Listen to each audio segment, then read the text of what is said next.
Good to have you with us on this Thursday morning. I'm coming to you from the land of weather freakouts. We're in a blizzard warning here in Washington, D.C., and you'd think we're on the verge of a nuclear bomb that's getting ready to go off. I don't know. Maybe I've lived in Minnesota too long. Okay, so you're going to get a foot of snow. Big deal. I mean, here, I should actually go and make it public in front of some elected officials here that throwing salt out on the street doesn't do squat when it comes to better driving conditions. You need to throw sand down. Wherever I've ever lived in the North Country, the first thing they do is throw sand at every intersection so when people go to stop, there's not any fender benders. I'm not kidding you. On the news last night here, there must have been like 1,000 accidents. I'm walking home last night from the TV studio over to the hotel, and bingo, there's one right in front of me. I said, there you go. A little sand on the ground there. Nothing would have happened there. That's what it's just, I don't know. Maybe it's just... exemplifies how they can't figure out anything in Washington. I don't know. I thought sand would take care of it all. All right, now I'm going to focus again on the issue in Michigan here on Ed Schultz News and Commentary. Good to have you with us. Communication Workers of America, Alliance for American Manufacturing, BioGreen Clean, and the iSave team bring you this. Yes, it is Snyder. I'm going to take it a step further. It's also President Obama. I remember 3 years ago doing this story saying that Detroit needed federal help. And I went back and listened to one of my old commentaries on this, and you'll find it if you want to archive it out. The fact of the matter is I was purporting when I was doing the Ed Show that the federal government needs to step in and help the city of Detroit because this could snowball and who knows where this privatization is going to go. Anybody going to take my phone call in Flint, Michigan today? It's like an I told you so moment. So I'm going to go back even further. I want to talk to the man who ran against the now infamous governor in Michigan. It's Virg Bernero, our friend who is the mayor from Lansing, Michigan. He saw this coming. He knew exactly what Snyder was going to do to the state, and now look where we are. Virg, good to have you with us. Great to be with you, Ed. You're so right about it. Let's go back to that campaign. What kind of wasn't Snyder talking about privatizing everything he got his hands on? Well, he came from the private sector, and his campaign was Michigan needs a nerd. The people voted for this notion of a businessman who could run the state. And I think part of the problem is that he, from a business mentality, he believes that you appoint somebody, you delegate, and then you just support that person. You know, you the business model, you get the best person you can find, and then you back them up. And they made critical mistakes along the way, and it's a top-down autocratic approach, Ed. As you can imagine, like business runs, I mean, you have chieftains, you have vice presidents, you have division heads, and they go out, they give orders, and people follow those orders. In government, it's a democracy, and you have buy-in, you have consensus, and we don't do anything really in private in government. I mean, an elected mayor would never have done this. This came from an autocratic, monarchical, a czar-like leader who is the emergency manager appointed directly by the governor. But the problem is the governor isn't following the day-to-day like a mayor would be. And a mayor who was going to make a change from Detroit water to the Flint River, it would have been a big public spectacle. Every I would have been dotted. Every T would have been crossed. The press would have been all over it. And so there were several mistakes along the way. At this point, the state it's a massive debacle. It is a huge, huge problem. It's becoming a human tragedy. It will be a tragedy for the city as the exodus to the city has begun. The exodus from the city. They took a city that was on its knees, Flint, Michigan, and they kicked him in the teeth and put him on the floor. They've turned Flint into a third world travesty, essentially. But you have to look at not just the immediate, like you say, you got to go back, but you really have to look at the emergency manager law.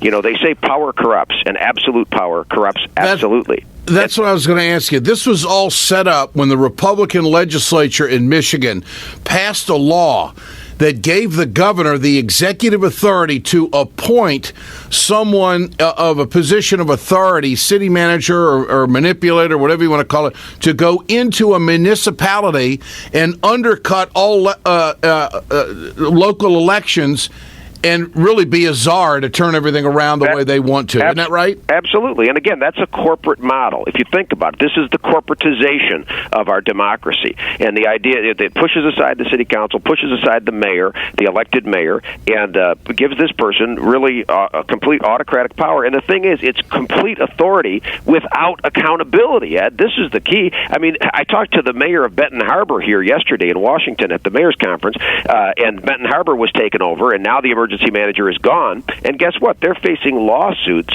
from the actions that the emergency manager undertook. And now the city is on the hook. Those cities should be indemnified. We need standards. We need accountability. And I'm working with the U.S. Conference, by the way, for us, since nobody else is going to do it, for the mayors to demand and push an agenda that includes accountability and indemnification protection for the cities. If the state's going to come in and make all the decisions, the state should be held accountable for those decisions. Absolutely. And of course, they're going to be held accountable for this debacle. Here we are now. We've got Governor Snyder apologizing, trying to make a wrong like this politically okay. Here it is. To begin, I'd like to address the people of Flint. Your families face a crisis you did not create and could not have prevented. To you, the people of Flint, I say tonight, as I have before, I am sorry and I will fix it. No citizen of this great state should endure this kind of catastrophe. Government failed you, federal, state, and local leaders, by breaking the trust you placed in us. I'm sorry most of all that I let you down. You deserve better. You deserve accountability. What do you make all of that, Virg? Well, I appreciate that he apologized, but if it's not going to be empty words, Ed, then we have to see actions. My motto has always been deeds, not words. Deeds, not words. And when he talks about accountability, let's start with the guy who did this. Let's start with the EM. Let's start with the emergency manager who made the decision. He got a promotion and a raise. He went from Flint, now he's running Detroit schools. Maybe he can do for the children of Detroit what he's done for Flint. Mm-hmm. How do you accountability? This is typical corporate accountability. There is none. Has Wall Street been held accountable for the debacle that the terror that they've rained on our cities and on our country? No. So when he talks about accountability, let's start with the guy who made it happen. Let's go back, and he's still at work, and he has not been held accountable. The emergency manager, and then let's go to the emergency manager law, which allows an appointed autocrat to walk all over the people and the elected officials. The mayor of Flint is here, Karen Weaver. She's competent. She's a good person, and she is not empowered to run that city. She's in Washington? Pardon? She's in Washington? Yes. She was here. I don't know if she's here today. And you're in Washington? Yes.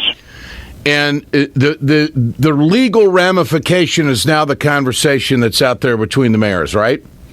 I'm sorry, I didn't hear you, Ed. The legal ramification of all of this is now circulating in conversation with the mayors, right? Oh, absolutely. Absolutely. Yeah. Again, you have the tragedy, you have the immediate issues. As mayor, of course, Karen Weaver is faced with the day-to-day. I mean, how does she care for the people? How does she get them water? How do they take care of their families? I mean, water is one of the basic elements of life. Yeah. And so she's got to deal with the day-to-day. But we hear, and she agrees, that we need to look at the emergency manager. We need to look at the trail of tears with no personal repercussions, that the emergency manager was allowed to leave so that this never happens again. But this will be a continuing saga, Ed. Again, they've essentially created, by taking water out, you've essentially created third world conditions, and this was a city where the emergency manager was supposed to go in and help them get back on their feet. How are you possibly, when I think about what she faces, I mean, here I am trying to build a great capital city in Lansing, and, we've stopped the flow. We've stopped the exodus of people, which is the first thing. Our cities in Michigan are ailing. Too many of our cities are the holes in the donut instead of the hubs of the wheel. And the state should be helping us to build and to grow. How do you grow a city where the water isn't there? I mean, they've got restaurants close to businesses that are close to failure because of this. And you think about renters who have an immediate option to go and leave and go elsewhere. This could be it is a devastating blow. You really need a Marshall Plan. I mean, here we've been doing nation building around the world. We're going to need nation building, city building right here in Flint, Michigan. Virg, I got to catch up with you today for a TV crew. Are you leaving town today, or what are you doing? I am leaving tomorrow at noon.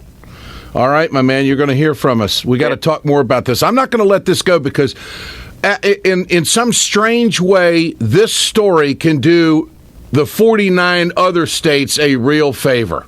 You are right on. Ed, this is what you can't let happen. This is an indictment of so many things. And by the way, this part of this is about infrastructure, because the fact of the matter is, if Flint's infrastructure, like many aging cities, was in better shape, and we need help from the state and the feds, and there was talk years ago about a second stimulus that was going to be for infrastructure.